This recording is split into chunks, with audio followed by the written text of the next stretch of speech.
La justice, eh oui, la justice. Un mot qui dérange certaines personnes, mais il faut de la justice. Je vous explique simplement quelque chose. En 2002, il y a eu une rébellion qui a fait des milliers de morts. En 2010, il y a eu une crise post-électorale qui a fait plus de 3000 morts. Jusqu'à aujourd'hui, il n'y a pas eu l'éclatement de la justice sur ces faits. Le président Laurent Gbagbo a été amené à la CPI et il a été acquitté. Donc, jusqu'à aujourd'hui, on n'a pas encore reconnu le coupable. La même crise est littéralement en train de se reproduire. Les mêmes événements sont en train de se reproduire encore aujourd'hui. Les mêmes événements sont en train de se répéter. La même crise qui a causé 3000 morts est sur le point de se répéter à nouveau. Pourquoi?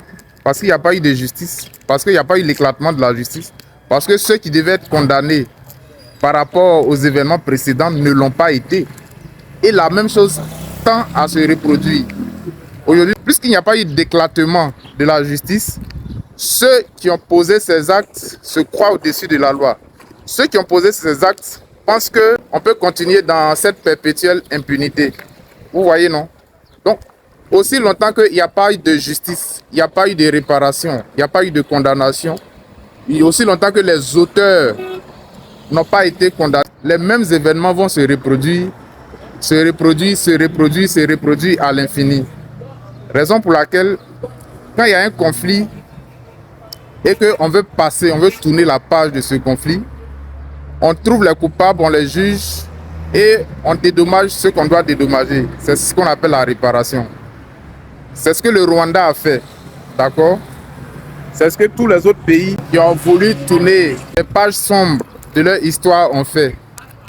Mais aussi longtemps qu'on reste dans l'impunité, aussi longtemps que ceux qui ont commis cette barbarie, ces crimes, n'ont pas été jugés et que les coupables n'ont pas été reconnus en tant que tels, les mêmes événements vont se reproduire. Si un enfant fait une bêtise, que tu ne le punis pas par rapport à la bêtise qu'il a fait, il va continuer tranquillement en pensant que c'est la normalité, c'est le cours normal des choses, en pensant que c'est quelque chose de normal. C'est la même chose.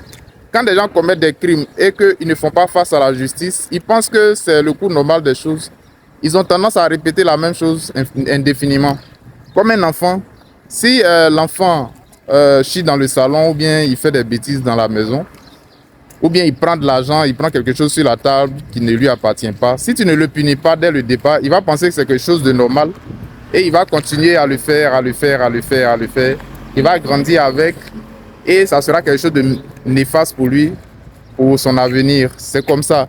Donc, aussi longtemps que quelqu'un fait quelque chose et qu'il ne fait pas face à sa responsabilité, il répétera la même chose. Ça a toujours été comme ça. Observez les nazis, ils ont dû faire face à leurs actes. Ceux qui devaient être condamnés ont été condamnés. Ceux qui devaient être condamnés symboliquement à cause de leur âge ont été condamnés.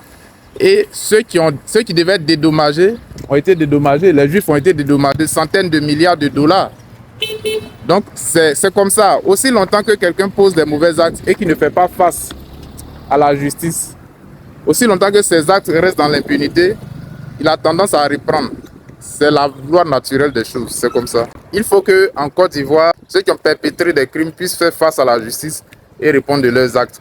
Pour ne pas que cela se reproduise encore. Parce que chaque fois qu'il y a des élections, la même chose se reproduit. Avec, bien sûr, la caution de la France. Voilà pourquoi nous combattons la France.